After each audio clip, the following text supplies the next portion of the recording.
عملنا قبل كده حمام كداب من وراك الفراخ، طب يلا بينا نعمل حمام كداب برضه بس من صدور الفراخ. هي مستطيلة كده بس حمامة، صدقيني هي حمامة. تعالي يلا بينا نسمي الله ونصلي على الرسول الكريم، وتعالي اوريكي عملت حمام كداب تحفة تحفة وطعمه حلو قوي قوي، هيشرفك قدام اي حد في اي عزومة.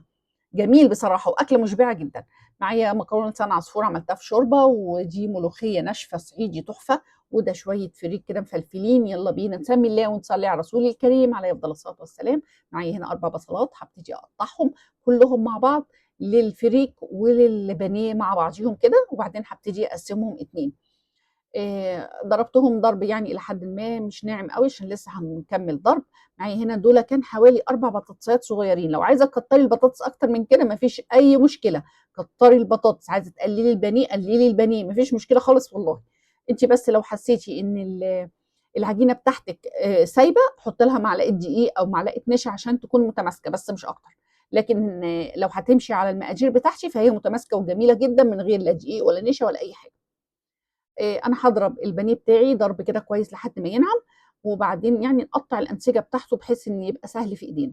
حطيت البطاطس والبصل، معايا البهارات بتاعتي هنا ملح وفلفل اسمر، ممكن تحطي بابريكا، ممكن تحطي كاري، ممكن تحطي 7 بهارات.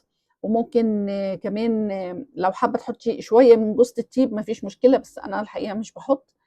آم، وورق راولي طبعا وحبهان مطحون. هنا البصله بتاعتي كانت يا دوب اصفرت، حطيت لها الفريك ده، انا ببقى غسلاه مش نقعاه خالص، انا نقيته وغسلته وركنته على جنب، وبعدين حطيته على البصل، ان الفريك ده بتاعي اخضر مش ناشف فانا مش بنقعه. لو جايبه فريك ناشف انقعيه شويه. حطيت له بس الميه زي ما وريتك كده يا دوب تحت، مش باينه من بين الفريك لان احنا مسويه يعني سويته 3/4 سوا. مش هنسويه سوا كامل لان احنا لسه هنشتغل فيه. معايا هنا كيسه صغيره كده انا دهنتها بدهنه زيت صغيره، ويلا بينا نشوف انا هعمل الحمام او الاكله التحفه دي، الحمام البانيه الحمام البانيه الكداب بتاعنا. معايا هنا نص كوبايه بس من الميه، هبتدي ارشرش على الفريك كده علشان هو مستوي زي ما اتفقنا 3/4 سوا. معايا البانيه بتاعي هنا بصي بفرده على الكيسه ظهر معلقه كده، وبعدين طبعا يعني افرديه فرده اللي انت حابه تعملي الحجم بتاعك شكله ايه. حطي معلقتين 3. دي بسله انا سلقاها مطلعاها كانت متفرزه، سلقتها سلقه كده مستويه وحطيتها فوق الفريك بس ما عملتش فيها اي حاجه تانية. بقى خلص البانيه بتاعي وزي ما انت شايفه كده بقلبه على الحته اللي مفتوحه، بخليها من تحت عشان لو شقت في الفرن ولا حاجه ما تفتحش مننا. خليها من تحت وهو مش هيفتح خالص زي ما شفتيه في اول الفيديو كده، مش هيفتح نهائي. اول ما يخش النار ويتشمع كده هتبص تلاقيه لما لمت الانسجه على بعضها وبقت البانيه حته واحده متماسكه جدا. بصي نحطيها بس قلبيها على تحت، خلي الفتحه على تحت. خلصت البانيه بتاعي ودخلته الفرن على درجة حرارة متوسطة. معايا هنا شوية لسان عصفور أنا ببقى محمرة وجاهز، بس حطيته يسخن شوية وحطيت مرقة دجاج من اللي أنا عاملاها في البيت، وبحط المية السخنة وبنزله فورا من على النار واسيبه وهو يستوي مع نفسه في المية السخنة واغطيه وبنزله من على النار. هنا نرجع للملوخية. معايا حتة زبدة كده ونزلت التومة فيها عشان دي ملوخية ناشفة بتتعمل بطريقة مختلفة شوية عن الملوخية الخضراء.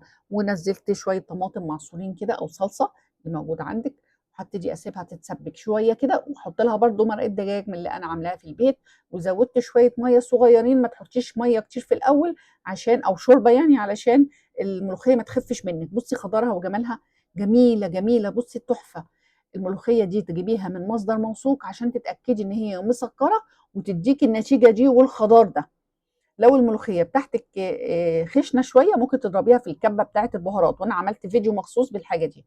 انا هنا كان البانيه بتاعي بصي خلاص هو كده استوى، بس طبعا انا بطلعه بحطه يعني هو استوى تماما كده، بس انا بطلعه احط له شويه صلصه كده على الوش، وهدخله تحت الشوايه عشان ياخد طبعا الحمام لازم نحمره، يعني مش هنحمر الحمام.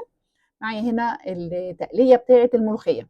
انا حطيت حته تومه وشويه حته زبده كده وشويه زيت صغيرين، وقليت الثوم، واول ما ابتدى يعني لونه يبقى ذهبي نزلت بالكزبره على طول، الكزبره الناشفه.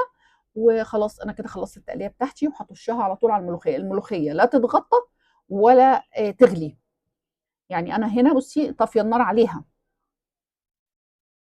ودي نص معلقه سكر حطيتها في الاخر عشان نسيت احطها في الاول. معايا هنا لسان عصفور، بصي كان نفش ازاي ويعتبر استوى. ابتديت ازوده بقى شويه ميه صغيرين وحته صلصه كمان عشان يبقى لونه بالشكل ده، وشويه الملح بتوعه، وخلاص كده كان هنغرف بقى الاكل ساعه الفطار. كل سنه وانتم طيبين. وانا هوريكي بقى هنا الحمامه التحفه دي، بصي الجمال، بسله عامله شغل تاني تحفه. ربنا يحسن ما بين ايديكم جميعا، تكون الاكل عجبتكم، اشوفكم على خير ان شاء الله.